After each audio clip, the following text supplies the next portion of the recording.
दोस्ती का जादू। एक समय की बात है, हरे भरे पहाड़ियों और चमकती नदी के बीच बसे एक सुंदर गांव में एक लड़का जिसका नाम लियाम था और एक लड़की जिसका नाम सोफी था रहते थे। वे बचपन से एक दूसरे को जानते थे और अनगिनत रोमांच और रहस्य साझा किया करते थे।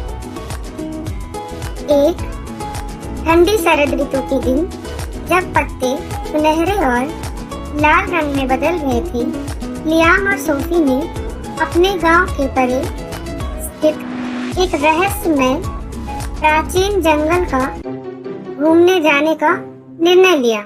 कहा जाता है कि जंगल जादुई था, जिसमें छिपे बहुत चमत्कार और जादू की फुसफुसाहट थी।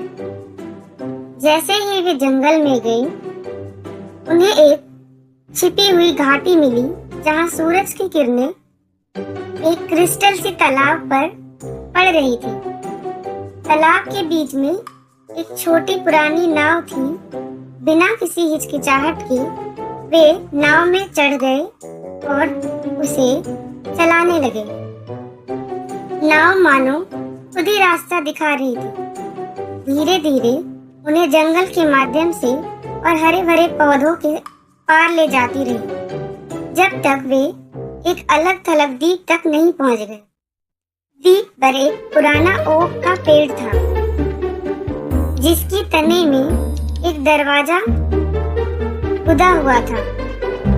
दरवाजे पर जटिल पैटर्न बने हुए थे, जो पैटर्न धीरे धीरे चमक रहा था। उत्साह और संकोच के मिले जुले भाव के साथ लियाम और सोफी ने दरवाजा खोला और अंदर उन्हें चमकती हुई वस्तुएं, प्राचीन पुस्तकें और एक सुनहरी चाबी दिखाई दी।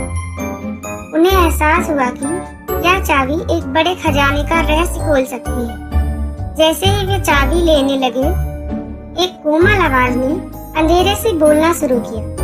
सच्चा खजाना उस चीज में नहीं जिसे आप पाना चाहते हैं, बल्कि उस यात्रा में है जिसे आप साझा करते हैं। लियाम और सोफी ने एक दूसरे की ओर देखा, संदेश को समझ गए। उन्होंने चाबी को वहीं छोड़ने का और अपने गांव वापस जाने का निर्णय लिया। इस जादुई अनुभव की कद्र करते हुए जो उन्होंने साझा किया था, वे अपने गांव वापस लौट गए।